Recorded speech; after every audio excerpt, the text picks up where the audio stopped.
"I'm cutting you off completely," my daughter Ashlyn announced on the day she graduated from Yale, sitting across from me in a coffee shop near campus, like she was delivering a business ultimatum rather than devastating her own mother. "I don't want your money, your advice, your presence in my life. You've done enough." I was holding a bouquet of roses that I had bought to celebrate this moment. 18 years of sacrifice distilled into a single bouquet of flowers that suddenly felt like the most pathetic thing I had ever held. Around us, other families were laughing and taking photos and celebrating. My daughter was telling me that my role in her life was finished. How had I gotten here? How had a mother who had worked 3 jobs, who had forwent her own education so her daughter could have won, who had given up dating and friendships and any semblance of a personal life for the last 18 years? How had that mother become someone her own daughter wanted to eliminate? My name is Margaret Foster, and this is the story of how I learned that gratitude is not guaranteed, that sacrifice does not obligate anyone to love you, and that sometimes the greatest gift you can give yourself is permission to stop. I grew up in a working-class neighborhood in Philadelphia. My mother was a nurse's aide. My father was a mechanic. They had me when they were both 19 years old, unprepared and overwhelmed. My childhood was marked by financial instability, by hearing my parents argue about money, by my mother working double shifts, and my father struggling with alcoholism. I promised myself that my children would have a different life, that they would never have to listen to their parents fight about bills, that they would never go to bed hungry or worry about whether we could afford heat in the winter. When I was 21, I got pregnant with Ashlyn. Her father was a man named David who I thought I loved, but who disappeared when I told him about the pregnancy. I never heard from him again. I raised Ashlyn alone. I worked as a nurse during the day. At night, I worked at a grocery store restocking shelves. On weekends, I worked as a caregiver for elderly people in their homes. I was exhausted. I was perpetually exhausted in a way that I don't think I ever fully recovered from. But Ashlyn had everything I didn't have growing up. Ashlyn had stability. Ashlyn had piano lessons and dance classes and summer camps. Ashlyn had a mother who was present, even if that presence was sometimes delivered while I was so tired I could barely keep my eyes open. Ashlyn was smart, extraordinarily smart. By middle school, she was taking advanced placement classes. By high school, she was top of her class. Her guidance counselor told her she had Ivy League written all over her. I told Ashlyn that she could go anywhere she wanted. That education was the key to a life that didn't look like mine. That whatever she needed, I would find a way to provide it. Ashlyn got into Yale, Harvard, Princeton, and Stanford. She chose Yale because she wanted to study business, and Yale had the best program. She got a partial scholarship, 30% of tuition, but that still left 70%, approximately $300,000 over 4 years. I looked at that number, and I felt something inside me break. I had saved $15,000 for her education. It was everything I had. It was pathetic compared to what we needed.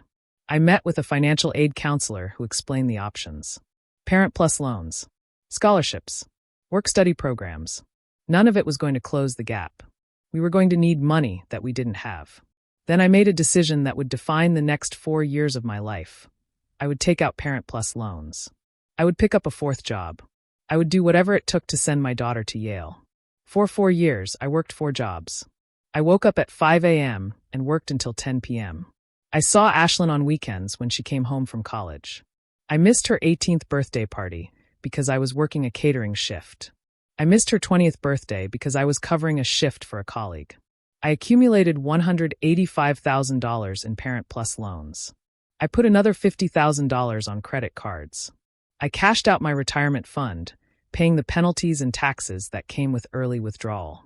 I did everything that financial advisors say not to do. And Ashlyn graduated from Yale with a degree in business and 0 student loan debt. The day she graduated, I thought that was the moment everything would change. That she would understand what I had sacrificed. That she would be grateful. That we would have a relationship that was built on this shared understanding of what I had given up for her. Instead, she cut me off. "I'm grateful for what you've done," she had said that day at the coffee shop, which made the words that followed even worse. "But I've realized that gratitude is different from obligation. I don't owe you my life because you sacrificed for me. You made the choice to have me. You made the choice to work those jobs. That wasn't me asking you to do that. That was you deciding to do it." I had tried to explain that I had done it because I loved her, that I wanted her to have opportunities that I didn't have. "I know," she had said, and her voice was almost gentle, which was somehow worse than if she had been cruel. And I appreciate that. But I can't spend my life feeling guilty for accepting the sacrifice you made. I can't let that dictate our relationship. So I'm going to make a clean break. No financial involvement from you. No advice from you. No expectations from either of us. I had asked her if this was because she wanted to be independent. If she wanted to prove she could make it on her own. No, she had said. It's because I love you, but I don't like feeling obligated to you. And continuing this relationship would mean feeling obligated forever. I had sat there holding my bouquet of roses, and I had realized that I had been operating under a fundamental misunderstanding of what parental love was supposed to be. I had thought it was transactional. I sacrifice, therefore you owe me love and gratitude and a relationship. Ashlyn was telling me that it wasn't transactional. That sacrifice didn't create debt. I had left that coffee shop without finishing the conversation. I had driven to a parking lot, and I had cried. Not delicate tears, real body-shaking sobs. For 6 months, I didn't hear from Ashlyn. She didn't call. She didn't text. She had gotten a job at a consulting firm making $150,000 a year, and she was building a life that had no room for me in it. 6 months after her graduation, I got a letter in the mail. It was from Ashlyn. She had written, "Mom, I know the silence has been painful. I've been processing a lot in the last 6 months. I want to explain something that I should have explained better at graduation. I love you. I will always love you. But I cannot spend my life repaying a debt that I never agreed to incur. You made sacrifices for me because you chose to. That was your decision. It was loving, and it was generous, but it was also your choice.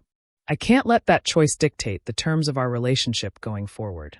If we're going to have a relationship, it has to be because we both want one, not because you feel like I owe it to you.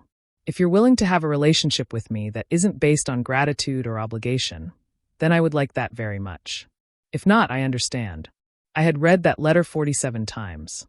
And slowly, through that repetition, I had started to understand what my daughter was actually saying. She wasn't rejecting me because she was ungrateful. She was rejecting the transactional nature of what I had created. She was rejecting the unspoken contract that said, "I sacrifice, therefore you owe me." And she was right. I had made the choice to have her. I had made the choice to work those 4 jobs. I had made the choice to put myself into debt. Nobody had asked me to do any of that. It had been my decision. And then I had spent 18 years unconsciously expecting her to repay me for those decisions. I called Ashlyn. We met for coffee. We didn't talk about my sacrifice or her gratitude or anything related to obligation. We just talked. About her job. About my work. About books we were reading and shows we were watching. It was strange. It was lighter than any conversation we had ever had. "I'm sorry," I told her when we were leaving the coffee shop. "I'm sorry that I made my sacrifice your burden. That wasn't fair to you. I'm sorry I cut you off so harshly," she said. I could have tried to explain it better instead of just drawing a boundary. "We both did the best we could with what we understood," I said. Over the following years, Ashlyn and I rebuilt our relationship. We see each other once a month for dinner. We text occasionally. We're not the mother and daughter that I had imagined, but we're something better. We're 2 people who genuinely like each other and choose to be in each other's lives. My name is Margaret Foster. I am 60 years old. I still work as a nurse. I am paying down my Parent Plus loans. I will probably be paying them for the next 10 years. I have no retirement fund because I cashed it out to send my daughter to Yale. Do I regret that decision? Some days yes, some days no. What I don't regret is having learned the most important lesson of my life. That love cannot be transactional. That sacrifice does not obligate gratitude. That the greatest gift you can give your child is the freedom to love you because they choose to, not because they owe it to you. Ashlyn recently got engaged to a woman named Claire. She asked me to give a speech at her wedding. I stood up in front of 300 people, and I told them the truth. That my daughter is the most generous person I know, because she chose to forgive me for the ways I tried to make my love a debt. She's taught me, I told the wedding guests, that real love is not about what you sacrifice. It's about seeing someone fully, accepting them completely, and choosing to be in their life, not because you have to, but because you want to. My name is Margaret Foster. I worked 3 jobs to pay for my daughter's education. And the greatest education I ever received was from my daughter, who taught me that love is not a transaction. That lesson is worth far more than any Ivy League degree could ever be.